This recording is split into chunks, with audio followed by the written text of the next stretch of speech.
ஓம் ஸ்ருதி ஸ்மிருதி புராணானாம் ஆலயம் கருணாலயம் நமாமி பகவத்பாதம் சங்கரம் லோகசங்கரம் சங்கரம் சங்கராச்சாரியம் கேசவம் பாதராயணம் சூத்ரபாஷ்ய கிருதோ வந்தே பகவந்தः புனः புனः நிதயே சர்வவித்யானாம் விஜசே பவரோகிணாம் குரவே சர்வலோகானாம் தக்ஷிணாமூர்த்தயே நமः. ஓம் சகனா பவது சகனௌ புனக்து சக வீர்யங்கரவாவகை தேஜஸ்வினாவதீதமஸ்து மா வித்விஷாவகை. ஓம் சாந்தி சாந்தி சாந்தி. பகவத்கீதை 8வது அத்தியாயம் 16வது ஸ்லோகம். ஆப்ரம்ம புவனாலோகாஹ புனராவர்த்தினோர்ஜுன மாமுபேத்யத்து கௌந்தேய புனர்ஜன்மன வித்யதே. பகவான் கிருஷ்ணர் ஞானிகள் தன்னை அடைந்த பிறகு துக்கத்தின் இருப்பிடமான துக்காலயம், இந்த சரீரத்தை நிலையற்றதுமான இந்த சரீரத்தை மீண்டும் அடைவதில்லை அப்படிங்கிறத நம்ம போன ஸ்லோகத்தில் பார்த்தோம். ஏனெனில் அவர்கள் உயர்ந்த கதியை அடைந்து விட்டார்கள். புனர்ஜென்மன ஆப்னுவந்தி. எப்போ? மாமுபேத்திய மகாத்மானாக. அந்த மகாத்மானர்கள், அந்த ஞானிகள் என்னை அடைந்த பின் அப்படின்னா இந்த இடத்துல என்னை அறிந்த பின் அர்த்தம். அறிந்த பின் துக்கத்தின் இருப்பிடமான இந்த சரீரத்தை, நிலையற்றதுமான இந்த சரீரத்தை அவர்கள் அடைவதில்லை அப்படின்னு சொன்னார். ஞானிகளை பத்தி சொல்றார். இப்ப அடுத்தது, அந்த ஞானத்தை பெறாதவர்கள் அவளுடைய கதி என்ன? ஞானத்தை பெற்றவர்கள் உயர்ந்த கதி, திரும்பி வந்து அவங்க பிறக்கிறது இல்லை. இப்ப ஞானத்தை பெறாதவர்கள், ஞானம் என்ன? ஆத்ம ஞானத்தை பெறாதவர்கள்னு அர்த்தம். உலகத்தில் எத்தனையோ ஞானம் இருக்கு, அந்த ஞானத்தை பத்தி பகவான் சொல்லல. ஆத்ம தன்னை பற்றிய, தன்னுடைய சொரூபத்தை பற்றிய ஞானம், அதை பெறாதவருடைய கதி என்ன? பெறாம இந்த உலகத்திலிருந்து இறந்து போறவங்களுடைய கதி என்ன? அதை என்ன சொல்றாரு? ஆப்ரம்ம புவனா லோகாஹ. ஆப்ரம்மனா அர்ஜுனா கூப்பிடுறாரு, எழுதிக்கலாம் மீனிங்க. அர்ஜுனா ஆப்ரன் பிரம்ம லோகம்னா அந்த பிரம்மலோகம் வரை உள்ள அனைத்து லோகங்கள் மொத்தம் அப்போ 14. அப்ப இதுதான் நமக்கு ஆதாரம். லோகங்கள் இருக்குதா கற்பனையா மித்தா அப்படின்னா இருக்குது அப்படிங்கறத நம்ம எப்படி உறுதியா சொல்றோம்? பகவான் கிருஷ்ணர் சொல்றாரு. பிரம்ம உபனிஷத்துகள் சொல்லுது மொத்தம் 14 லோகங்கள், 7 அப்பு 7 டவுன். அத இவர் என்ன சொல்றாரு? அவர்கள் முதல்ல என்ன பண்ணுவாங்க? பிரம்ம லோகம் வரை உள்ள ஒரு உலகத்தை அவர்கள் சென்று அடைகிறார்கள். பிரம்ம புவனான் நாத்து லோக்காகனா பிரம்மலோகம் வரையுள்ள உலகங்கள் அர்த்தம்.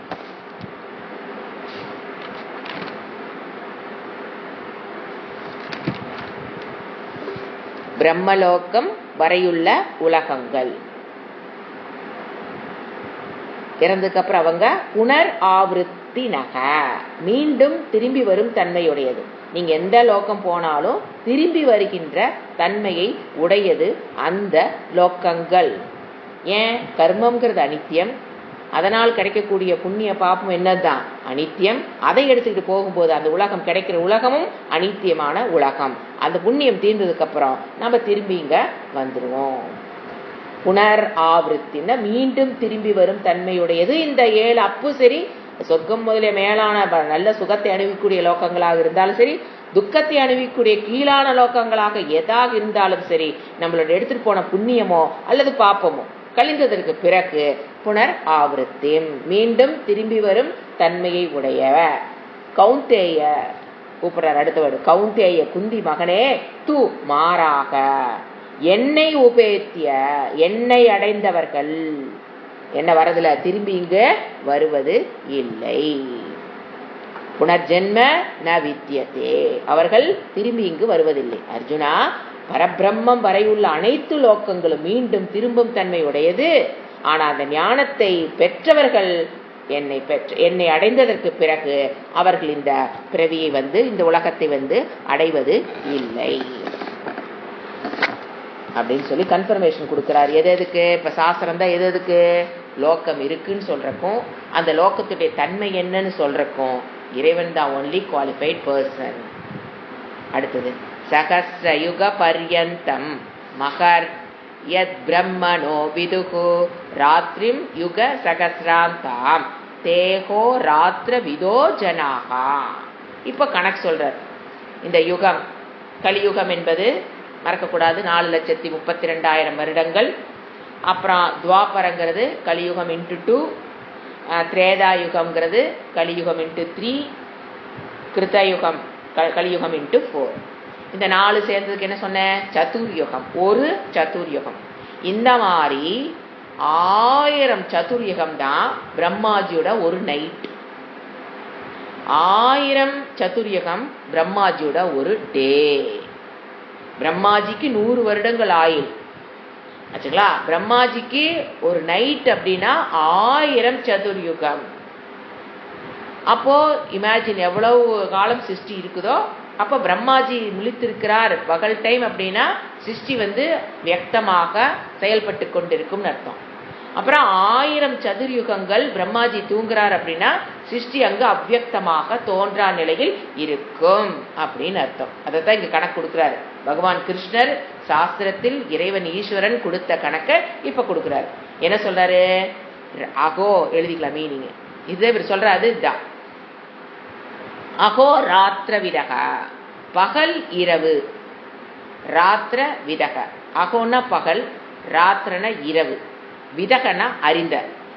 பகல் இரவு இவற்றை அறிந்த யாரு? தே ஜனாகா, அந்த ஜனங்கள். எப்படி அறிந்தாங்கள் அவர்கள்? சாஸ்திரத்தில் சொல்லப்பட்டதை படித்து தெரிந்து கொண்டவர்கள் தான் அவங்கெல்லாம். சுயமாக அவர்களுக்கு எதுவும் தெரியாது. தே ஜனாகா, அந்த ஜனங்கள். எத்து பிரம்மணகா, எத்து பிரம்மணக, பிரம்மாவின். பிரம்மணக இந்த இடத்துல யாரு? பிரம்மா. எது பிரம்மாவின் அகக, பகல் அப்படின்னு கேட்டீங்கன்னா சகஸ்ரயுக பர்யந்தம், 1000 சதுர்யுகங்களை கொண்டது. சகஸ்ர யுக பர்யந்தம், 1000 யுகங்கள் கொண்டது. அவருடைய பகல் அப்படிங்கிறதே 1000 சதுர்யுகத்தை கொண்டது. பிரம்மணக பிராமணகா, பிரம்மாவின். அவருடைய ராத்திரிம் இரவு என்ன? யுக சகசிராந்தம், அதுவும் 1000 யுகங்களை சதுர்யுகங்களை கொண்டதுன்னு எழுதிக்கணும். 1000 சதுர்யுகங்களை கொண்டது அவருடைய இரவு பொழுது. யாரு இதை யார் அறிகிறார்கள்? விதுகு அறிகிறார்கள்.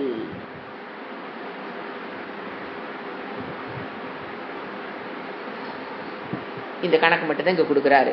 அதாவது பிரம்மாஜியுடைய ஒன் டே அப்படிங்கிறது இரவு பகல் ரெண்டா பிரியுது. ஒன் டே அந்த பகல்ங்கிறக்கு 1000 சதுர்யுகம், இரவுங்கிறக்கு 1000 சதுர்யுகம். அப்படி ஒரு நாள். அப்படி அவருக்கு 100 வருடங்கள் ஆயுள். கணக்கு போட்டுக்க. அப்ப எத்தனை டைம் சிருஷ்டி இருக்குன்னு. அந்த 100 வருடங்கள் கழிந்ததுக்கு அப்புறம் தான் மகா பிரளயமே நடக்கும். மகா பிரளயம் என்பது அதுக்கப்புறம் பிரளயம்ங்கிறது. இப்போ பிரளயம், நம் பிரளயம்னு பார்த்தீங்கன்னா இப்போ நித்திய பிரளயம் சொல்லுவோம். இப்போ நாம் ஒரு நாளும் தூங்கி எழுது என்னது, தூங்கும் போது என்னது பிரளயத்துக்கு போகிறோம், அப்புறம் எந்திரிக்கிறோம். அந்த மாதிரி பிரம்மாஜிக்கும் என்ன இருக்கும்? நித்திய பிரளயம். என்னது? ராத்திரி இருக்குமா இல்லையா? 100 வருடங்கள் கழிந்ததுக்கு அப்புறம் மகா பிரளயம்.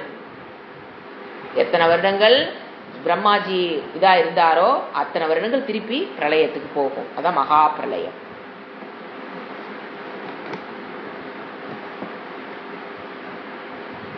அடுத்த பாரு. அவ்யக்தாத்யக்தக சர்வாக பிரபவந்த்யக ராகமே ராத்ர்யாகமே பிரளீயந்தே தத்ரைவாப்யக்த சம்யகே. இப்போ என்னென்ன பிரளயம் பார்த்தோம்? நித்திய பிரளயம், ஒரு கல்பம் ஒரு பிரளயம், மகா பிரளயம். நித்திய பிரளயங்கிறது நாம தூங்கி எந்திரிக்கிறது, கல்ப பிரளயம்ங்கிறது பிரம்மாஜி தூங்கி எந்திரிக்கிறது, மகா பிரளயம்ங்கிறது பிரம்மாஜியே ஒடுங்கிறது. இந்த 3 விதமான பிரளயங்களை பத்தி பகவான் சொன்னார். அகராகமே, பகல் வந்ததும், யாரு? பிரம்மாஜிக்கு பகல் வந்ததுன்னு புரிஞ்சுக்கணும். பகல் வந்ததும் என்ன நடக்கும்? பிரம்மாஜிக்கு பகல் வந்ததுக்கு அப்புறம் கல்ப பிரளயம். அவ்யக்தாத்து, தோன்றா நிலையில் இருந்த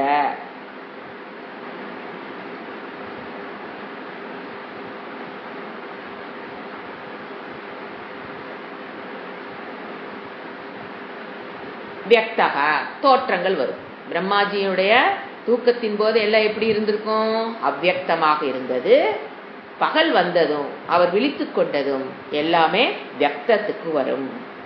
இது கல்ப பிரளயம். வியக்தக சர்வாக, அனைத்தும் பிரபவந்தி. எது வியக்தத்துக்கு போச்சோ அனைத்தும் சர்வாக பிரபவந்தி, வெளிப்படுகிறது.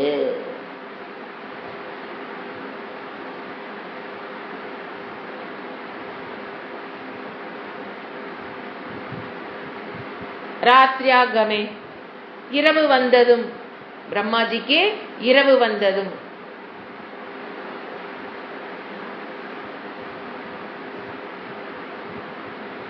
அவ்யக்த சம்யகே, திருப்பி என்ன ஆயிரும்? அவ்யக்துக்கு போயிரும். பிரம்மாஜிக்கு இரவு வந்ததும் அனைத்தும் தோன்றா நிலைக்கு போயிரும்.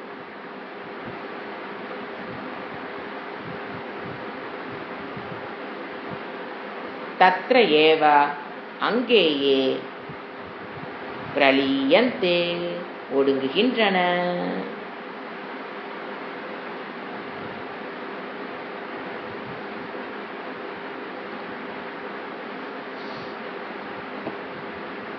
ஒடுங்குகின்றன.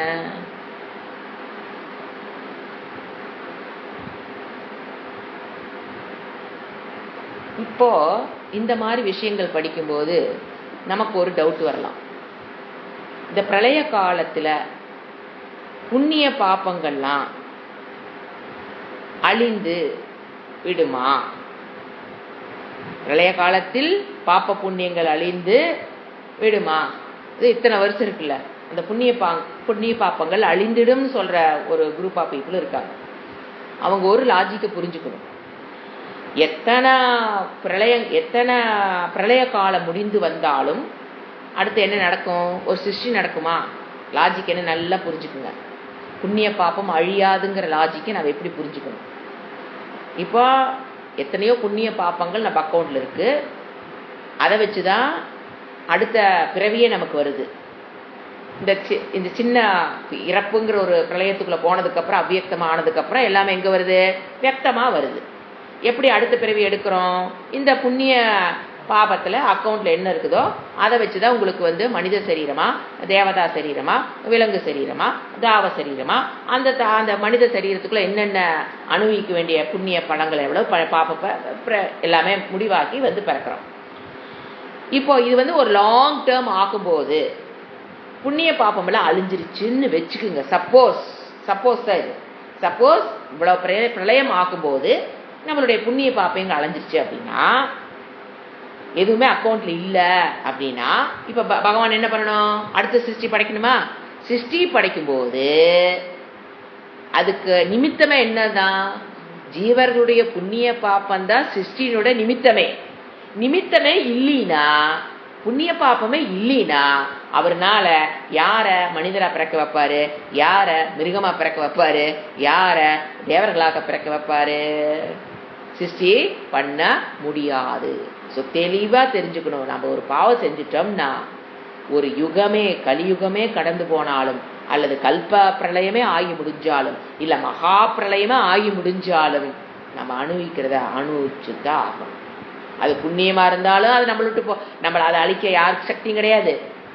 புண்ணிய தர்ம காரியங்கள் அல்லது பாப்பம் பண்ணியிருந்தாலும் அதை அழிக்கக்கூடிய சக்தி கர்மாவோட நியதி அந்த மாதிரி இருக்குது. கர்ம தத்துவம் ஏன் இந்த கர்ம தத்துவத்தை இறைவன் கொண்டு வந்தார்? எத்தனை வருஷம் ஆனாலும், பிரளயமே ஆனாலும், எது பிரளயம், நித்திய பிரளயம் ஆனாலும் காலஞ்சு நீங்க அனுப்பிச்சுதாகணும். கல்ப பிரளயம் ஆனாலும் எந்திரிச்சு அடுத்த ஒரு பிரளயம் போய் அடுத்த இதுக்கு எடுத்தீங்கனாலும் நீங்க அனுப்பிச்சுதாகணும். இல்ல மகா பிரளயம் ஆனாலும் நம்ம அக்கௌண்ட் இருக்கிறது அப்படியே தான் இருக்கும். இப்ப இதுல ஒரு சிருஷ்டி அப்ப நிறைய பேர் டவுட் கேட்பாங்க. என்னன்னு கேட்டீங்கன்னா, இப்ப பார்த்தா வெறும் மனிதர்கள் அதிகமா இருக்குமா இருக்கு, தாவரங்கள் குறைஞ்ச மாதிரி இருக்கு. நம்மளுடைய கவுண்ட் அப்படி பார்க்க கூடாது. ஏன்னா ஒரு காலத்துல என்ன இருந்தது, வெறும் தாவரங்களா இருந்தது, மனிதர்களே இல்லாம இருந்தது. அப்ப அவங்களாம் என்ன ஆனாங்க, அவர் வெறும் தாவரமா அதிகமா இருக்குது, இல்ல வெறும் விலங்குகளா இருக்குது, அல்ல மனிதர்கள் இப்ப நிறைய ஆயிட்டாங்க. அப்ப தாவரங்கள் விலங்குகள்லாம் குறைஞ்சிருச்சா? இப்படி இம்பேலன்ஸ் ஆகிற மாதிரி தெரியுதுன்னா எதை அக்கௌண்ட் வச்சுக்கணும்னா, ஜீவர்கள் தான் கவுண்ட் வச்சுக்கணும். இத்தனை ஜீவர்கள் பிறந்தார்கள், இத்தனை ஜீவர்கள் இறக்கிறார்கள், எதை தன்னுடைய பிரளயத்துக்கு போறாங்க. அந்த ஜீவர்களுடைய அமௌண்ட், ஞானத்தை அடைந்த ஜீவர்கள் மட்டும்தான் இந்த சக்கரத்திலிருந்து வெளியே வருவாங்க. ஞானத்தை பெறாத அனைவரும் அவங்கவுங்க புண்ணிய பாபத்துக்கு தகுந்த மாதிரி மனித சரீரமோ விலங்கு சரீரமோ எடுக்கலாம். இப்ப அதிகமான மனித சரீரம் எடுத்திருக்கிற அப்படின்னா அத்தனை பேர்த்துக்கு அரிது மாநில பெறக்கூடிய அரிதுங்கிற அந்த இதுல நமக்கு என்ன கிடைச்சிருக்குது, நிறைய ஜீவர்களுக்கு. ஏன்னா பாப்புலேஷன் பார்த்தோம்னா இந்த உலகம் தொடங்கும் போது பாத்தீங்கன்னா பாப்புலேஷன் கம்மியா இருக்கும். இன்னைக்கு பார்த்தா பாப்புலேஷன் அதிகமா இருக்காங்களே, அப்ப ஜீவர்கள் உற்பத்தி ஆயிட்டாங்களா? அப்படி அல்ல. இப்ப காலகட்டத்தில் அரிது மானிடராய் பிறத்தல் அரிதுங்கிற மனித சரீரத்தை பெறக்கூடிய வாய்ப்புகளை ஜீவர்கள், அதிகமான ஜீவர்கள் பெற்றிருக்கிறார்கள். அப்படி புரிஞ்சுக்கணும். அப்புறம் ஒரு இடத்துல வெறும் டைனாசரா இருந்தது, மனிதர்களே இல்லையே, அப்படி ஒரு காலம் இருந்தது. அப்ப என்ன ஆனாங்க அப்படின்னா, அரிது மானிடராய் பிறத்தல் அரிதுங்கிற அந்த சரீரத்தை எடுக்கக்கூடிய சக்தி படைத்த ஜீவர்கள் குறைவாக இருந்தார்கள். அப்ப எல்லா ஜீவர்களும் என்னவா பிறந்திருக்கிறாங்க, விலங்குகளாகவும் தாவரங்களாகவும் பிறந்திருக்கிறார்கள். அப்படி புரிஞ்சுக்கணும். இது என்ன, ஒரு இடத்துக்கு பார்த்தா ஒரு அனிமல் ஆகுது, அப்புறம் அது எக்ஸ்டிண்ட் ஆகுது, அப்ப எக்ஸ்டிண்ட் ஆன ஜீவர்களை எங்க போவான்னு அப்படி கிடையாது. ஜீவர்களுடைய கவுண்ட் எடுத்துக்கணும். அது அவங்க தாவரமா இருக்கலாம், விலங்குகளா இருக்கலாம், மனிதர்களா இருக்கலாம். சில சமயம் தாவரங்களுடைய எண்ணிக்கை அதிகமா இருக்கலாம், மனிதர்களுடைய எண்ணிக்கை அதிகமா இருக்கலாம். இப்ப நீங்க பாத்தீங்கன்னா பாப்புலேஷன் அதிகமா இருக்கு, மனிதர்களுடைய எண்ணிக்கை அதிகம்னு பார்த்தா தெரியுது. கம்பேரிட்டிவ் டு ஒரு 5,000 years பேக் இப்ப இருக்கிற பாப்புலேஷன் அதிகமா இருக்கு. அப்ப புதுசா ஜீவர்கள் உருவானாங்களா, மனிதர்கள் உருவாங்களா? அப்படி கிடையாது. மனிதர் சரீரம் எடுக்கக்கூடிய வாய்ப்புகள் பெற்ற ஜீவர்கள் இப்ப அதிகமாக இருக்கிறார்கள், இருந்திருக்கிறாங்க, மனிதர்களாக வந்திருக்காங்க. அப்படி புரிஞ்சுக்கணும். அடுத்தது கர்மா தியரி. ஏங்க இந்த புண்ணிய பாப்பத்தை இவ்வளவு ஒரு ஸ்ட்ராங்கா, இவ்வளவு பிரளயமானா கூட நம்மளுடைய புண்ணிய பாப்பங்கள் அப்படியே தான் இருக்கும். ஏன் அப்படி ஒரு கர்ம தத்துவத்தை இறைவன் கொடுத்திருக்காரு? 3 யூஸ் இருக்குங்க. இந்த கர்மா தியரின்னு சொல்றோம் பாத்தீங்களா, கர்மா பிளான் இருக்கிறதுனாலதான் உலகமே செயல்பட்டு கொண்டிருக்கிறது, மனிதர்கள் செயல்பட்டு கொண்டிருப்பதற்கு காரணமே அந்த கர்மா தியரின்னு ஒண்ணு இருக்கிறதுனாலதான். என்ன கர்மா தியரின்னு? என்ன, தர்மத்துக்கு உட்பட்டு பண்ணுனா புண்ணியம், அதர்மத்துக்கு உட்பட்டு பண்ணுனா பாப்பம். அது அவங்க அக்கௌண்ட், அது ஒரு செயலும் திருஷ்ட பலனையும் கொடுக்கும், அதிர்ஷ்ட பலனையும் கொடுக்கும். அந்த அதிர்ஷ்ட பலன் புண்ணியமா பாப்பமா? கர்மா தியரின்னு என்ன, ஒரு செயலை செய்யறீங்க, அதுக்குண்டான திருஷ்ட பலன் அப்பவே நீங்க அனுப்பிப்பீங்க. அதிர்ஷ்ட பலன்கிறது சிறிது நாட்கள் உங்க அக்கௌண்ட்ல சேர்த்து வச்சு அது அனுபவிக்கப்படும். அந்த அனுபவிக்கிற திருஷ்ட பலனும் அதிர்ஷ்ட பலனும் அக்கௌண்ட்ல என்ன ஆகும், அதிர்ஷ்ட பலன் அப்பவே கழிஞ்சு போயிடும். அதிர்ஷ்ட பலன் நம்மளுடைய அக்கௌண்ட்ல இருக்கும். அது எத்தனை ஜென்மமானால் நாம் அதை அனுபவித்துதான் ஆக வேண்டும். பிரளயமே முடிஞ்சு அடுத்த, அதாவது என்ன சொல்றது, கல்ப பிரளயமே ஆனாலும் சரி, மகா பிரளயம் முடிஞ்சு வந்தீங்கனாலும் நாம் அனுபவிக்கிறத நாம் அனுபவிச்சுதான் ஆகணும். அப்படின் போது ஒரு மனிதனுக்கும் ரெஸ்பான்சிபிலிட்டி வாழ்க்கையில ஏத்துக்குவான். எதுக்கு பயப்படுவான்? பாப்பம் செய்யறக்கு ஜனங்க பயப்படும், புண்ணியம் செய்யறக்கு விருப்பம் வரும். இந்த கர்மா தீரி செஞ்சாதான் அவன் வாழ்க்கைக்கு அவன் பொறுப்பேற்றுக் கொள்வான். இப்ப நான் இப்படி இருக்கிறேன் அப்படின்னா, முன்னால செஞ்ச புண்ணிய பாபத்துல நான் இப்படி பிறந்திருக்கிறேன், நான் எதை அடைந்திருக்கிறேனோ, the infrastructure in which I am living. இப்ப என்னென்ன எனக்கு கிடைச்சிருக்கு, அம்மா அப்பா, கணவன் மனைவியாக, குழந்தைகளாகட்டும், குடும்பமாகட்டும், பினான்சியல் ஸ்டேட்டஸ் ஆகட்டும், சொத்து பத்து ஆகட்டும், எல்லாமே நான் முன்வினையில் செய்தது இப்ப எனக்கு அமைந்திருக்கிறது போது, ஃபர்ஸ்ட் அந்த பொறுப்பு என்ன, நான் தான் காரணம் நீங்க எடுத்துக்கிட்டீங்கன்னா தான் அக்செப்டன்ஸ் வரும். மனதளவில் ரெஸ்பான்சிபிலிட்டி. என் வாழ்க்கைக்கு நான் தான் காரணம். எனக்கு ஒரு கணவர் இப்படி அமைந்திருக்கிறார் என்றால் அதுக்கு நான் தான் பொறுப்பு. என்னுடைய குழந்தைகள் இப்படி பிறந்திருக்குன்னா அதுக்கு நான் தான் பொறுப்பு. எனக்கு இப்படி ஒரு ஃபினான்ஷியல் ஸ்டேட்டஸ் அமைஞ்சிருக்குன்னா அதுக்கு நான் தான் பொறுப்பு. இப்படி ஒரு உறவுகள் அமைந்திருக்கு அப்படின்னாலும் அதுக்கு நான் தான் பொறுப்பு. இப்படி நம்பிக்கை துரோகம் செய்யறவங்க என்னை சுத்தி இருக்கிறாங்களேன்னா அதுக்கு நான் தான் பொறுப்பு. என்னை சப்போர்ட் பண்றவங்க இத்தனை பேர் இருக்காங்கன்னா அதுக்கு நான் தான் பொறுப்பு. ஸோ நான் சிகப்பா இருந்தாலும் அதுக்கு காரணம் நான் தான், கருப்பாக இருந்தாலும் அதற்கு காரணம் நான் தான், குருடாக நான் இருந்தாலும் அதற்கு காரணம் நான் தான், பிறந்தவுடன் என்னை ஒரு அனாதை ஆக்கிட்டு போயிட்டாங்கன்னா பேரண்ட்ஸ் அதுக்கு காரணம் நான் தான். அப்படின் போதுதான் அக்செப்டன்ஸ்ங்கிற ஒரு குணம் மனதுக்குள்ள வரும். ஏற்றுக்கொள்வது, பொறுப்பை நான் ஏற்று ரெஸ்பான்சிபிலிட்டி எடுத்துக்கிட்டீங்க அப்படின்னா இதுக்கு காரணம் நான், என்னுடைய வாழ்க்கைக்கு காரணம் நான் தான். நீங்க அந்த ரெஸ்பான்சிபிலிட்டியை உணர்ந்துட்டீங்கன்னா ஆட்டோமேட்டிக்கா என்ன வரும்? அந்த அக்செப்டன்ஸ் வரும். அந்த மர்மரிங் வராது. என்னங்க எனக்கு வாச்சது அப்படி இல்லை, எனக்கு பிறந்தது அப்படி இல்லை, என்னோட நங்கை அப்படி, என்னுடைய குழந்தைக்கு இப்படி, என் பசங்க அப்படி, என் மருமக இப்படி, என் பேரம்பேத்தி இப்படி, அவங்க இப்படி, இவங்க இப்படி, மர்மரிங் பிகாஸ் ஆஃப் இந்த கர்மா தீரியோடைய பிளான் தெரியாதனாலதான் அவங்க என்ன பண்ணிட்டு இருக்கிறாங்க? முணுமுணுப்பு, எல்லாத்தையும் கம்ப்ளைனிங். முணுமுணுப்போட எடுத்துக்கிறாங்களா? எப்படி முணுமுணுப்பாங்க? கம்ப்ளைனிங். சொந்தக்காரங்க பங்காளி கூட சரியில்லை. ஒருத்தர் குழம்பரை பார்த்து நமக்கு ஆச்சரியமா இருக்கும். பங்காளி, அவங்க பங்காளிலாம் பாருங்க அப்படி இருக்கிறாங்க, எங்க பங்காளி பாருங்க எதுக்குமே லாய்க்கு இல்லைங்க, இதுக்கெல்லாம் குழம்புறாங்க. அப்பா எங்க மாமா எங்க வந்த எனக்கு அமைச்சா எங்க ஊர் அருமைக்காரர் சரியில்லை, இதுக்கெல்லாமா புலம்புறது? இப்படி எல்லாத்துக்கும் யாருதான்? அப்படி ஒரு பங்காளி அமைஞ்சாலும் அதுக்கு யார் பொறுப்பு? நான் தான். அப்படி ஒரு நல்ல உறவுகள் அமைந்தாலும் அதுக்கு நான் தான். நம்பிக்கை துரோகம் வெற்றி செய்யற, நம்பிக்கை துரோகம் பொறாமைப்படுகிற உறவுகள் வந்து அமைந்தாலும் அதற்கு காரணம் நான் தான் புரிஞ்சுட்டீனா வாழ்க்கையில முணுமுணுப்பு அப்படிங்கிற பேச்சு, கம்ப்ளைனிங் வாயில வராது.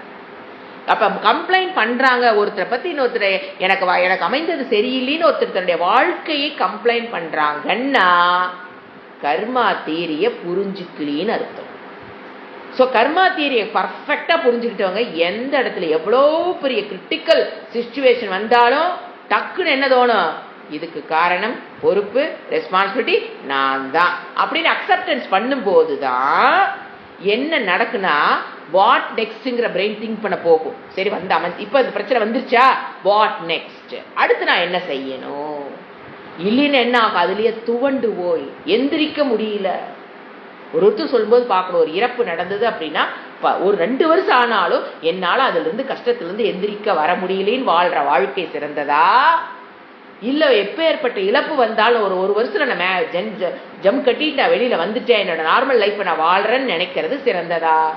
நிறைய பேர் நினைச்சுக்கிறோம் ஒரு குடும்பத்தில் ஒரு இறப்பு நடந்ததுன்னா அதிலிருந்து வெளியில வராம வாழ்றவங்க தான் சிறந்தவர்கள், ஏன்னா அவங்களுக்கு பாசம் அதிகம் அப்படின்னு நாம நினைச்சிட்டு இருக்கிறோம். அந்த வாழ்க்கை சிறந்ததா? இல்ல இறந்ததுக்கு அப்புறம் ஒரு வருஷத்துல ஜம் கட்டிட்டேன், எப்படியோ நான் வாழ கத்துக்கிட்டேன் அப்படின்னு மனதளவுல ரிலாக்ஸா வாழ்றது சிறந்ததா? நிறைய இடத்துல நம்மள நாமளே ஏமாத்திக்குவோம். நாம் அந்த இதுல இருந்து வெளியில வந்தாலும் உலகம் நாளை ஏதாவது சொல்லுவோம்னு சொல்லி கஷ்டப்பட்டு அந்த சோகத்தை புடிச்சு உட்கார வச்சு சோகமாக இருப்பதை போல் நடிப்பதையும் நாம பார்த்துட்டு தான் இருக்கோம். ஏன்னா பயப்படுறாங்க. என்னன்னு பயப்படுறாங்க? நான் சோகம் இல்லை என்கிட்ட அப்படின்னா அவளுக்கு அவங்க பையன் மேல பொண்ணு மேல யாரு இறந்தாங்களோ அவங்க மேல இவங்களுக்குலாம் பாசமே இல்லை, எல்லாம் மறந்துட்டு அவங்க எல்லாம் ஜாலியா இருக்காங்க அப்படின்னு இது உலகம் சொல்லிடுமோ அப்படின்னு சொல்லி சோகத்தை புடிச்சு வச்சு உட்கார்ந்துக்கிறவங்க நம்ம பார்க்கிறோம். which is intelligent way of living. போறவங்க போயிடுவாங்க, அது நம்மளுடைய கையில் இல்லாத ஒரு விஷயம். அவங்க ஆயுசு முடிச்சது, அவங்க போயிட்டாங்க. அப்ப அதை ஏத்துக்கொண்டு நோ மர்மரிங் நோ கம்ப்ளைண்ட், அதுதான் இன்டெலிஜென்ட் வே ஆஃப் லிவிங். அந்த பக்கம் இருக்கிறவங்கனாலதான் சாதன சதுஷ்டிய சம்பத்தியை பெற்று அந்த கரண சுத்தியை பெற்று ஞானத்தையோ ஞான நிஷ்டைக்கோ சிரவண யோகியதா பிராப்தி அவங்களுக்கு தான் வரும். எந்த ஒரு கஷ்டத்தையும் இருந்து சீக்கிரமாக விடுபடக்கூடிய சக்தி படைக்குது பாத்தீங்களா, அவங்களுக்கு தான் சிரவண யோகியதா பிராப்தியே கிடைக்கும். அதுக்கப்புறம் தான் மனன யோகியதா. So which is intelligent way of living by understanding the karma plan. இது இப்படி அப்படிங்கிற நம்ம இது எல்லாத்துக்கும் ரெஸ்பான்சிபிலிட்டி நாம ஏத்துக்கிட்டு எதையும் மறுமறிய சுபாவமாக நோ கம்ப்ளைனிங்னு ஒரு மனம் வந்து அமைது பார்த்தீங்களா? தட் இஸ் ஞான யோகியதா பிராப்தியை கொடுக்கக்கூடிய மைண்ட் செட். இந்த கர்மா தியரி படிக்கிறதுங்கிறது என்ன வந்தாலும் எப்படி இருந்தாலும் வரத்தான போகுது. என்ன முயற்சி செஞ்சாலும் என்ன நாம் எவ்வளோதான் வந்தாலும் எவ்வளோதான் முயற்சி செஞ்சாலும் எங்கே வரதாங்க வரப்போகுது அப்படின்னு லேசினஸுக்கு போறக்காக படிக்கிறது அல்ல. என்னதான் முயற்சி பண்ணாலும் எங்க வரதாங்க வரப்போகுது, அப்புறம் எதுக்கு உழைக்கிறது? To motivate people. என்ன பண்ண, எப்படி கர்மத்தை பண்ணணும் சாஸ்திரம் சொல்லுது. நீ என்ன வர்ணத்தில் இருக்கிற, நேத்தானே பார்த்தோம். நீ என்ன ஆசிரமத்தில் இருக்கிற அதை முதல்ல பாரு. அதுக்கு உண்டான சொதர்மத்தை இறைவன் என்ன கொடுத்திருக்காரோ அத ஈஸ்வர அர்ப்பணா புத்தியுடன் பிரசாத புத்தியுடன் நீ பண்ணிட்டு, அதுதான் முக்கியமே தவிர நீ என்ன வர்ணத்தில் இருக்கிற என்ன ஆசிரமத்தில் இருக்குங்கிறது பாயிண்ட் கிடையாது. பூர்வ ஜென்மத்தில் என்ன புண்ணியம் பண்ணியிருக்க பாப். ஏன்னா ஒரு தமோகுணம் வந்து அமையுதுன்னா பூர்வ ஜென்மத்து புண்ணியம் நமக்கு என்னவா வந்து அமைய இயற்கையா தமோகுணம் தான் வரும். அப்ப தமோகுணத்தில் இருக்கிறவங்க எதைத்தான் கொடுக்க முடியும்? உடல் உழைப்பு தான் கொடுக்க முடியும், பெருசா சிந்திக்க முடியாது. ஆனால் இறைவன் என்ன சொல்றாரு, நீ அந்த உடல் உழைப்பை கொடுக்கக்கூடிய சமுதாயமாக நீ இருந்தா, அந்த ஒரு குரூப்புக்குள்ள நீ இருந்தாலும் சிந்திக்கக்கூடிய சக்தி இல்லைனாலும் அதை பெறணும்னா தர்ம அனுஷ்டானம் பஞ்சமகா யக்னங்களை பண்ணு. தமோகணத்தில் நீ கிரகஸ்தாசிரமத்தில் பிறந்திருந்தாலும் அது தப்பு கிடையாது. ஏன்னா அது நம்ம பூர்வ ஜென்மத்தில் நம்ம பண்ணினது. அப்ப பிறந்துட்டீங்கன்னா அந்த ஆசிரமத்துல கிரகஸ்த ஆசிரமத்தில் இருக்கிற பஞ்சமகா யக்னங்களை பண்ணு. ஆட்டோமேட்டிக்கா நீ தமோகுணத்திலிருந்து ரஜோகுணத்துக்கு வருவ, ரஜோகுணத்திலிருந்து சத்தோகுணத்துக்கு வந்துட்டு போற. நான் வந்து தமோகுணத்துல பிறந்திருக்கிறேன். தமோகுணம் சில பேர் ரஜோகுணத்துக்கு வந்திருப்பாங்க, தமோகுணத்தை விட்டு ரஜோகுணத்துக்கு வந்திருப்பாங்க. அதுல ஓஞ்சு போயிரு, ஐயோ ரஜோகுணத்துல இருக்கிற எனக்கு இன்னும் புரிய மாட்டேன். சோ ஒரு ஸ்டெப் நீ பஞ்சமகா யக்னங்கள் பண்ண பண்ண கண்டிப்பா கிரகஸ்த ஆசிரமத்தில் தமோகுணத்தில் இருந்தாலும் சரி ரஜோகுணத்தில் இருந்தாலும் சரி பஞ்சமகா யக்னங்களை ஸ்வதர்மத்தை ஈஸ்வர அர்ப்பண புத்தியுடன் பிரசாத புத்தியுடன் நீங்க பண்ணீங்கன்னா என்ன கர்மமா இருந்தாலும் சரி உடல் உழைப்பு தான் என்னால கொடுக்க முடியுது. ஏன்னா தமோகுணத்துல இருந்தா நம்மளால உடல் உழைப்பு தான் கொடுக்க முடியும், பெருசா சிந்திக்க முடியாது. எப்படி இருந்தாலும் பஞ்சமகா யக்னங்கள் நீங்க பண்றீங்கன்னா கண்டிப்பா நம்ம எங்க போவோம்? சத்தோகுண பிரதானத்துக்கு. அது கூட்டிட்டு போவோம். நாம முயற்சி செய்து போவது அல்ல. கர்மா பிளான இப்ப என்ன புரியுது? நாம முயற்சி பண்ணி சுயமாக எது இந்த கர்மா பிளான், கர்மயோகா பிளான், இறைவன் கொடுத்த உபாசன பிளான் இதையெல்லாம் விட்டுட்டு நானே முயற்சி பண்ணி எங்கிருந்து எங்க போறது அதுவும் தெரியாது. அவர் சொன்னாதான் தெரியும் எங்கிருந்து எங்க போகணும், எப்படி போகணும், மனதை எப்படி பக்குவப்படுத்தணும் அப்படிங்கறது விட்டுட்டு சுயமாக சிந்திக்கிறாங்க பாத்தீங்களா, கண்டிப்பாக அது ஒர்க் அவுட் ஆகாது.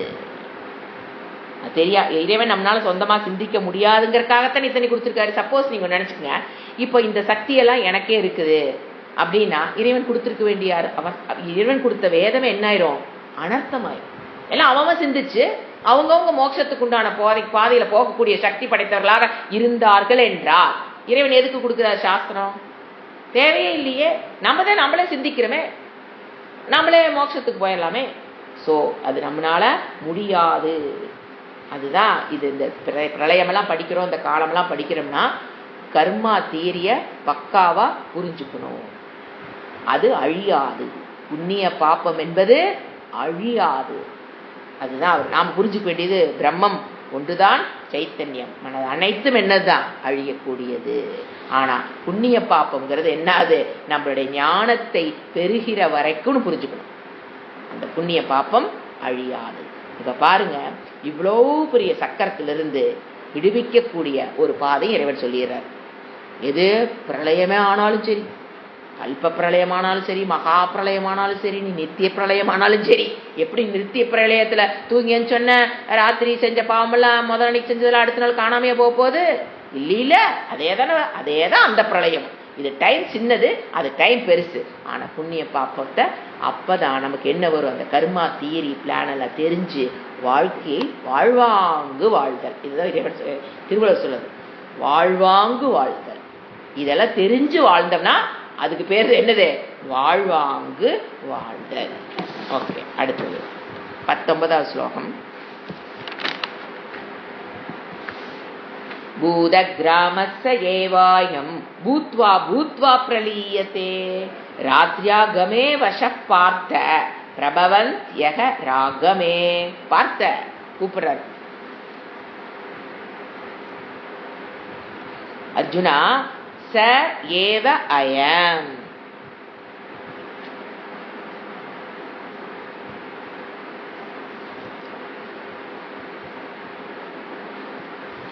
இது அயம்னா இந்த பூதகிராமக. பூதகிராமனா அசைகின்ற அசையாத, சர அச்சர, அது பூதகிராமக, உயிர்களின் கூட்டம்.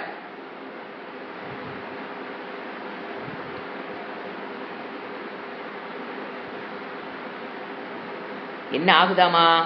அவசக. வசம்னா அவனுடைய வசத்தில், அவசகம்னா அவன் வசமின்றி, தன்னுடைய வசமின்றி. ஒரு ஜீவனும் அவனுடைய வசமின்றி தான் என்ன ஆகிறான்? பிறக்கிறான். பூத்வா பூத்வா, தோன்றி தோன்றி. எங்க ஒரு தடவை தாங்க தோன்றோம், அது என்ன தோன்றி தோன்றி?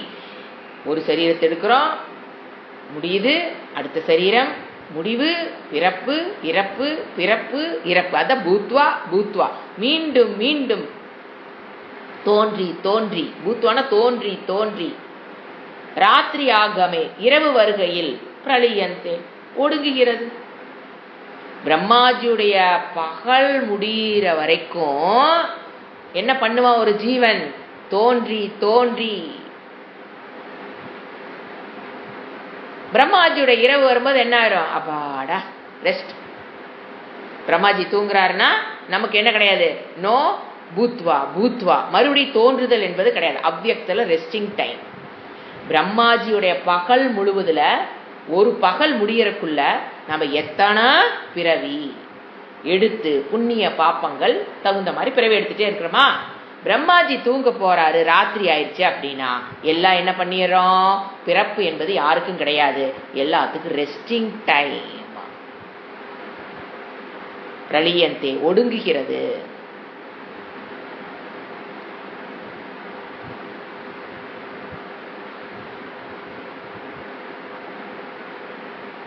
அகராகமே, பகல் வருகையில், பிரபவந்தி, மீண்டும் தோன்றுகிறது. எல்லா ஜீவர்களும் பிரம்மாஜியுடைய பகலில் ஒரு பிறப்பல்ல, இருபிறப்பல்ல, புல்லாய் பூடாய் பறவையாய் மிருகம், பல கோடி ஜென்மங்கள் ஒரு பிரம்மாஜியுடைய ஒரு பகல் பொழுதுக்குள்ள எத்தனையோ கோடான கோடி பிறவிகள் எடுத்து அவருடைய ராத்திரி வருதுங்க போது என்ன கொடுத்துறாரு இறைவன்? எல்லா ஜீவர்களுக்கும் ரெஸ்ட் எடுங்க, போதும் கஷ்டப்பட்டதுன்னு ரெஸ்டிங் டைம். அந்த ரெஸ்டிங் டைம் முடிஞ்சிருச்சுன்னு வச்சுக்கோங்க, திருப்பி எதுதான் நிமித்தம்? அந்த ஜீவனுடைய அக்கௌண்ட்ல இருக்கிற புண்ணிய பாப்பம் தான் நிமித்தமே. அதை வச்சுதான் அடுத்த சிருஷ்டியில அவன் புல்லாய் பிறக்கணுமா, மனிதனா பிறக்கணுமா, மாடா பிறக்கணுமா, பறவையா பிறக்கணுமாங்கிறது அதை வச்சுதான் பிரம்மாஜி சிருஷ்டி பண்றாரு. அடுத்த பகல் பொழுதுல உலகத்தை மறுபடியும் ஒரு சிருஷ்டி பண்ணணும் இல்லையா?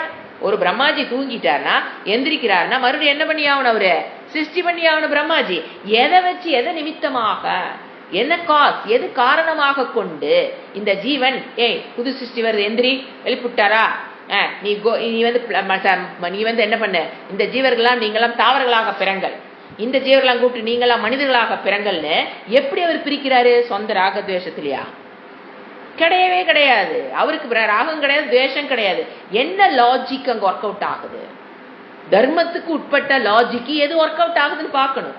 அப்போ அவங்கவுங்க போன ஒரு பிரளயமே அந்த ஜீவன் தூங்கி கொண்டிருந்தாலும் அந்த புண்ணிய பாப்பத்தை அக்கௌண்ட் வச்சுதான் அவர் அடுத்த பிறவி என்ன, அடுத்து அவர் பகல் பொழுது வந்துருச்சு, அவர் வேலையை ஸ்டார்ட் பண்றாரு. என்ன பண்ணணும்? கமான் யூ கோ, இந்த டேக் தி சரீரம், next come on you go, account பாப்பாரு, இந்த சிருஷ்டி புது சிருஷ்டி ஆரம்பிச்சிட்டேன், எல்லாம் போங்க அவங்கவுங்க வேலையை போய் பாருங்க. அடுத்து அந்த அவர் பகல் பொழுது இருக்கிற வரைக்கும் திருப்பி திருப்பி நம்ம என்ன பண்ணிக்கிட்டே இருப்போம்? பிறப்பு இறப்பு, பிறப்பு இறப்பு, பிறப்பு இறப்பு. இதெல்லாம் யாரோ அனுபவிச்சது இல்லைங்க, நாம் அனுபவிச்சதுன்னு ஒருத்தர் நினைங்க. ஒருத்தரும் இதை அனுபவிச்சுதான் வந்திருக்கிறோம். எத்தனை பிறவிகளோ, பிரம்மாஜியுடைய பகல் எத்தனையோ யாருக்கு தெரியும்? அத்தனையிலும் நம்ம என்ன பண்ணியிருக்கிறோம்? பிறந்து பிறந்து இறந்திருக்கிறோம். அதுதான் சொல்றது துர்லபம் திரயமே தத்து. துர்லபம், வெரி ரேர் டு கெட் மனித சரீரம். முமுட்சுத்துவம், அதுல நான் இந்த ஞானத்தை பெறணும்னு நினைக்கிறேன் பாத்தீங்களா, அதை விட ரேரு மகா புருஷ சம்சே, குருவுடைய அனுகிரகம், குருவுடைய ஹெல்ப், அது கிடைக்கிறதுங்கிறது அதை விட ரேர். புரியுதுங்களா? இப்ப இந்த காலத்தில கணக்கிட்டு பாருங்க, இது எல்லாம் நான் தாண்டி வந்திருக்கிறேன்னு ஒருத்தரும் புரிஞ்சுக்குங்க. இது தேர்ட் பர்சனா நம்ம பார்த்து அவங்க அப்படின்னு பிரம்மாஜி சொல்றது மாதிரி இல்ல.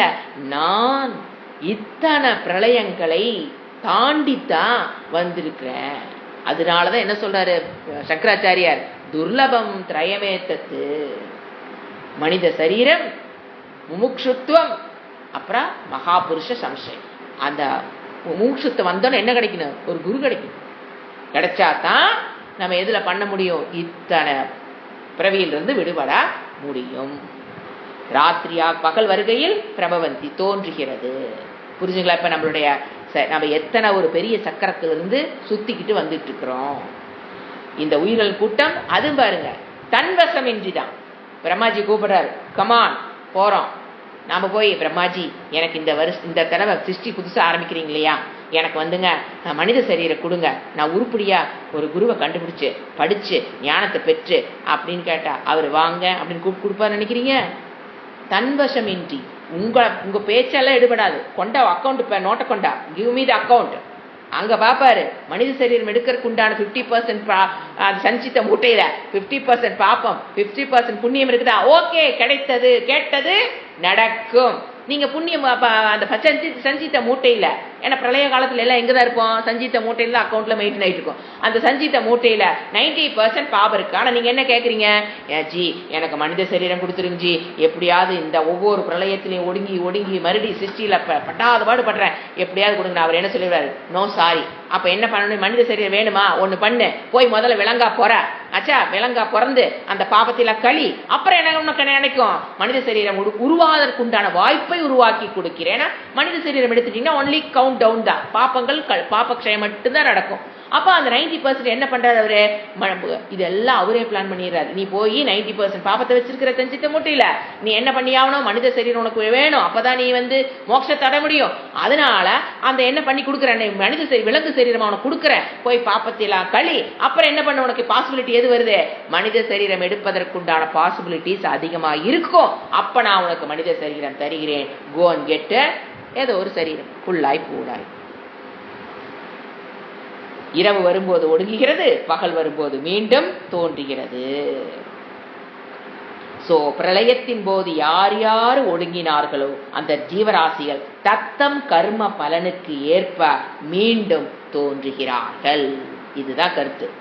எந்த பிரளயத்தின் போது, அது என்ன கல்ப பிரளயமா இருந்தாலும், பிரம்மாஜி தூங்க போன பிரளயமா இருந்தாலும் சரி, இல்ல மகா பிரளயமா இருந்தாலும் சரி, எதுல போய் ஒடுங்குறார்களோ அந்த ஜீவராசிகள் தத்தம் கர்ம பலத்துடன் பிரளயத்தின் போது ஒடுங்கினார்களோ அந்த ஜீவராசிகள் அந்தந்த கர்ம பலனுக்கு ஏற்பத்தான் மீண்டும் தோன்றுகிறார்கள்.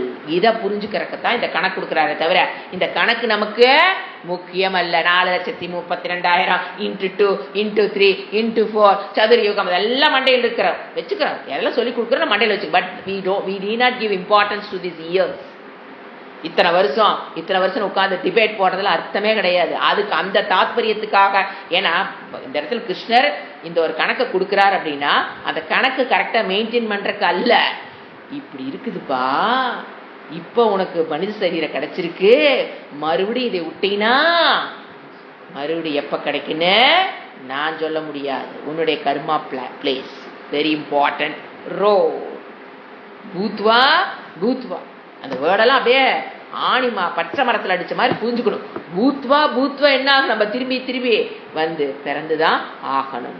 சோ இதெல்லாம் விடுங்க. இன்னொரு குரூப் இருக்காங்க, ஞானத்தினால் தன்னை அறிந்து மோட்சம் அடைந்தவர்கள். யாரு சொல்றா மீண்டும் பிறப்பதில்லைன்னு? சுவாமிஜியா? நானா? கிருஷ்ணர் சொல்றாரு, ஞானத்தை அடைந்தவர்கள் மறுபடி பிறப்பது இல்லை. என்ன ரிலீஸ், எங்கிருந்து ரிலீஸ்? இவ்வளோ பெரிய விஷயத்தை விட்டு போட்டு வகுப்புக்கு ஏங்க வரல? ஏங்க எனக்கு அந்த வேலை இருந்தது, இந்த வேலை இருந்தது, அப்படி ரெஸ்பான்சிபிலிட்டிஸ் எவ்வளோ ஒரு அறியாமல் இருக்குன்னு பாருங்க. இவ்வளோ பெரிய விஷயத்திலிருந்து தப்பிக்கிறதுக்கு உண்டான வாய்ப்பு எத்தனை ஜென்மங்கள் ஏங்குறமோ இந்த ஜென்மத்தில் கிடைச்சிருச்சு. அத முக்கியத்துவத்தை கொடுக்காம வேற ஏதோ 2 பிரச்சனை அதுக்கு சைடில் ஓடிக்கிட்டே தாங்க இருக்கு. சொத்து பிரச்சனையாச்சு, மாமியா பிரச்சனை, மாங்கையா பிரச்சனை, அதெல்லாம் சுச்சு பீஸு. அதுகளுக்கு முக்கியத்துவம் கொடுத்துட்டு இதை விட்டடிக்கிறவங்களையும் நம்ம பார்க்குறோம். பரதர்மத்தை எடுத்துக்கிட்டு சுதர்மத்தை விடுறதையும் நம்ம பார்க்குறோம். ஸோ யாருக்கு எது சுதந்திரம்? இப்போ உண்மையில சுதந்திரம், பெண் சுதந்திரம் கத்திட்டு கிடக்குறமே, உண்மையில் சுதந்திரம் எதுன்னு பாருங்க. இந்த சக்கரத்திலிருந்து எது பூத்வா பிரளயம் தோறும் பிறந்துகிட்டே இருக்கும் பாத்தீங்களா, அதிலிருந்து விடுபடுவதுதான் உண்மையான சுதந்திரம். அதை நோக்கி நம்ம என்ன பண்ணணும்? பயணிக்கணுமே தவிர இந்த சுச்சுப்பி பஸ்ஸில் சீட்டு, சுச்சுப்பி பார்லிமெண்ட்ல சீட்டு, இங்க ரேஷன்ல சீட்டு, அது தேவையற்ற முயற்சி. அது எப்படி போனாலும் அதெல்லாம் என்னதான்? அனித்தியம் தான். ஸோ சுதந்திரம்ங்கிறது நம்ம ஃப்ரீ வில் பிறக்கிறது கிடையாது. அப்படி தாண்டி நமக்கு மனித கேட்காம இப்ப என்ன கிடைச்சிருச்சு? நமக்கு மனித சரீரம் கிடைச்சிருச்சு, சாஸ்திரம் கிடைச்சாச்சு, குரு கிடைச்சாச்சுங்கும் போது இந்த வாழ்க்கையில் வருகிற பிரச்சனைகளும் ஒரு பிரச்சனையே தோணாது. வகுப்புல நம்ம என்ன பண்ண மாட்டோம்? எக்காரணத்தை கொண்டும் ஒரு 10 நிமிஷமாவது வகுப்பு கூட நம்ம மிஸ் பண்ண மாட்டோம். ஸோ இப்ப எப்படி இருக்குது? பிரளயத்துக்கும் படைப்புக்கும் இடையில் ஜீவர்கள் இறக்கின்றன, பிறக்கின்றன. இதனால் சில நேரங்களில் மனிதர்கள் எண்ணிக்கை எப்படி இருக்குது? அதிகமாகவும் மிருகங்கள் தாவரங்கள் எண்ணிக்கை குறைவாகவும், சில நேரத்துல பார்த்தா மனிதர்கள் ஜாஸ்தியாகவும் அவங்களாம் கம்மியா இருக்கிற மாதிரி தோணுது. ஆனா முக்தி அடையாத ஜீவர்களின் எண்ணிக்கை மாறாது. முக்தி அடையாத ஜீவரோட எண்ணிக்கை அப்படியேதான் இருக்கும். சில சமயம் சில இயர்ஸ்ல பார்த்தா மனிதர்கள் ஜாஸ்தியா இருக்கிறாங்க, சில இயர்ல பார்த்தா எப்படி இருந்தாலும் எல்லாருமே யாருதான்? முக்தி அடையாத ஜீவர்கள் என பிரிக்கிறேன். ஏன்னா முக்தி அடைந்த ஜீவர்கள் இந்த இதுல மாற்றது இல்லை. சோ முக்தி அடையாத ஜீவர்கள் எண்ணிக்கை அவ்வாறே தான் இருக்குது. ஒரே நேரத்தில் அனைத்தும் வெளிப்படுகின்றன என்று நம்ம எப்படி சிருஷ்டி ஆகுது? ஒரே நேரத்துல அப்படியே வெளிப்படுதுன்னு சாஸ்திரம் கூறுவதில்லை. முதல்ல அந்த ஜீவராசிகளுக்கு உண்டான இடத்தை படைக்கணும், அப்பதானே ஜீவராசிகள் படைக்க முடியும். அப்படித்தானே சாஸ்திரம் சொல்லுது. அப்போ ஒரு உலகத்தை படைக்கணும்னா அதுக்கு நிமித்தம் என்ன? இந்த மக்களுடைய புண்ணிய பாபத்தை வச்சுதான் அந்த உலகத்தை என்ன பண்றாரு இறைவன். ஏன்னா அந்த புண்ணிய பாவத்தை அனுபவிக்கிறதுக்கு ஒண்ணு வேணும், ஒரு இடம் வேணும். அதை வச்சுதான் புண்ணிய பாப்பத்தை அக்கௌண்ட்ல வச்சுதான் இறைவன் உலகத்தையே படைக்க முடியும். ஒரு பிரளயத்திலையும் நமக்கு எல்லாம் அழிஞ்சு போச்சு அப்படின்னா அடுத்த நிமித்தம் என்னாச்சு? அடுத்த சிருஷ்டிக்கு நிமித்தமே இல்லாமல் போய்விடும். சோ சம்சாரத்தை பற்றி வைராகிய வர வைக்கும் என்கிறக்காகத்தான் அவர் இந்த எதுக்கு இந்த ஏசலாம் சொன்னாரு? சம்சாரத்தின் மேல நமக்கு ஒரு வைராகியம். ஆனா நிறைய பேருக்கு சம்சாரத்துல என்ன இருக்குது தெரியுங்களா? தெரிஞ்சோ தெரியாம பற்று, வாழணும், அப்படி இருக்கணும், இப்படி இருக்கணும். அது அந்த வைராகியத்தை வரணுங்கிறக்காக இந்த அக்கௌண்ட் 4,32,000 ஏன் கொடுக்குறாரு? அந்த இயர்ஸ் முக்கியங்கிறக்காக அல்ல. இந்த வைராகியத்தில் ஒரு என்னது சம்சாரத்தை பற்றி நமக்கு ஒரு வைராகியம் வேண்டும் என்பதற்காக அவரு இப்படி கொடுக்கிறாரு. கல்பத்தின் முடிவில் அனைவரும் மோட்சம் அடை ஒரு குரூப் இருக்காங்க. கல்பம் முடியும் போது எல்லாத்துக்குமே மோட்சம் கிடைச்சிடும். No need of shastra. நீங்க யாரும் படிக்க வேண்டாம், ஜாலியா இருங்க, ஜாலியா இருக்க வரைக்கும் இருங்க. ஏன்னா கல்பத்துக்கு பிறகு என்னது? அனைவருக்கும் மோட்சம். அப்படி சொல்றவங்களும் இருக்கிறாங்க. அந்த வீணா கற்பனை பண்ணிட்டு இருக்காதீங்க. கல்பமே முடிஞ்சாலும் அடுத்த சிருஷ்டியே வந்தாலும் நமக்கு பிறப்புண்டு. பிரம்மா எழுந்தார்னா நாம எல்லாம் எந்திரிச்சாகும். அது வரைக்கும் சேஃப். பிரம்மாஜி கண்ணு முடிச்சுட்டாருன்னா அனைவர் நம்ம எழுப்பி விட்டுருவார். அவரு தூங்க மாட்டார். என்ன பண்ணி விட்டுருவாரு? ஸ்டார்ட் எரிச்சு விட்டுருவாரு. ஸோ அப்பதான் உங்களுக்கு சாஸ்திரம் சொல்ற விதி, டூஸ் டோன்ட்ஸ் எல்லாமே என்ன ஆகுது? இப்போ அர்த்தமுடையதாகிறது. இல்லைன்னா அதெல்லாம் என்ன? கல்பம் முடிச்சதுக்கு அப்புறம் எல்லாத்துக்குமே மோட்சம் அப்படின்ட்டா எதுக்கு சாஸ்திரம்? கல்பம் முடிகிற வரைக்கும் அனுபவிச்சுட்டே இருந்தோம்னா யோசனை பண்ணி பாருங்க. ஒரு சப்போஸ் நீங்க கல்பம் முடிஞ்சா உங்களுக்கு மோட்சங்க அப்படின்னு ஒரு நிலை இருந்துன்னு வச்சுக்கோங்க. இருக்கிறது இல்லைன்னு முதல்ல நெகேட் பண்ணி புரிஞ்சுக்கிட்டோம். சப்போஸ் அப்படி இருந்தது அப்படின்னா எல்லாரும் கல்பத்தை வரைக்கும் அனுபவிக்கிறது அனுபவிச்சு அப்புறம் மோட்சம் தானே. அப்புறம் எதுக்கு சாஸ்திரம்? அப்புறம் எதுக்கு குரு? எல்லாமே என்ன ஆயிடும், அனர்த்தமாகிவிடும். அப்படி அல்ல. அதைத்தான் இந்த ஸ்லோகத்தின் மூலியமாக நாம தெரிஞ்சு கொள்றதுங்கிறது அக்கௌண்ட் மெயின்டைன் பண்றதுக்கு அல்ல. எதுக்கு படிக்கிறோம்? சம்சாரம் என்பதின் மீது நமக்கு ஒரு வைராக்கியம் வரணும். இந்த பிறப்பு மேல என்ன வரணும்? வைராகியம் வரணும். ஆகா பிறந்துட்டேன், ஐயோ பிறந்துட்டேன்னு இல்ல, பிறப்பு மேலேயே வைராகியம். ஐயோ மறுபடியும் நான் பிறந்து விடக்கூடாது. ஏங்க பிறந்தா என்னங்க, ஜாலியாக அணிவிக்கலாம் இல்லை, நான் தான் அக்கௌண்ட்டில் நிறைய புண்ணியம் வச்சுருக்கேன்ல, அதை வச்சு எனக்கு ஸ்ரீமதாம் குலே எனக்கு கிடைக்கலாம் இல்லை, ஒரு பணக்கார வீட்டில் இல்லை ராஜா வீட்டில் நான் கண்ணுக்குட்டியாக பிறக்கலாம் இல்லை, ஏன் அதெல்லாம் அணிவிக்கூடாதுங்கிறீங்க? ராஜா வீட்டில் கண்ணுக்குட்டியாக பிறந்தாலும், அதாவது இளைஞனாக அரசனாக பிறந்தாலும் 50% புண்ணியத்தையும் அவன் 50% பாவத்தையும் நீ அனுபவிச்சுதான் ஆகும். எந்த வீட்டில் வந்தாலும் அனுபவிச்சுதான் ஆகும். ஸோ புத்திசாலியாக இருக்கிறவன் என்ன நினைக்கணும்? இந்த சக்கரத்திலிருந்து விடுபடணும்னு நினைக்கணுமே தவிர நல்ல போகமாக அனுபவிக்கணும், இந்த உலகத்தை அனுபவிக்கணும், பணக்கார வீட்டில் பிறந்து அனுபவிக்கணும்னு நினச்சினாலும் எங்கே வீட்டில் போய் பிறந்தாலும் மனிதனாக பிறந்தா சரி 50 பாவத்தை நீ அனுபவிச்சுதான் ஆகும். ஸோ இதை நல்லா ஸ்ட்ராங்காக சொல்லிட்டு இப்போ அப்படியே சப்ஜெக்ட் 20லிருந்து கடைசி வரைக்கும் என்ன வருது தெரியுங்களா? முக்கியமான சப்ஜெக்டே மாறுது. இன்ட்ரோடக்ஷன் மட்டும் கொடுக்குறேன். ஓம்காரத்தினுடைய பொருள் பரஸ்தஸ்மாத்து பாவோன்யக வியக்தோ வியக்தாத் சனாதனக யக ச சர்வேஷு பூதேஷு நஷ்யஸ்ஸு ந வினஷ்யதி. மீனிங் மட்டும் எழுதிக்கலாம், இதனுடைய விளக்கம் மறுபடியும் பார்க்கலாம். ஓம்கார விசாரம், முக்கியமான விசாரம். தூ மாறாக, பார்த்தீங்களா? தூண் என்ன அர்த்தம்? மேலிருந்து சொன்ன இதுக்கு மாறான கருத்துக்கள் இப்போ ஸ்லோகங்கள் வரப்போகுது. எதை பற்றி விட்டுறணும்? கர்மா பிளானு, பூர்வ ஜென்மம், பிரளயம், மகா பிரளயம், இது எல்லாத்தையும் விட்டுட்டு சப்ஜெக்ட் மாறுது. தூ யக எவன், தூண மாறாக எவன், தஸ்மாத்து எல்லா வேர்டும் போட்டார். தஸ்மாத்துனால என்ன அர்த்தம்? இது வரைக்கும் ஒரு கருத்து முடிஞ்சிச்சு, புரிய கருத்து ஆரம்பிக்குதுன்னு அர்த்தம். தூணால என்ன அர்த்தம்? முதல்ல சொன்ன கருத்துக்கு மாறான கருத்துக்கள் ஆரம்பிக்குது, அலர்ட் ஆகுன்னு அர்த்தம். தஸ்மாத்து அதனால அவ்யக்தாத்து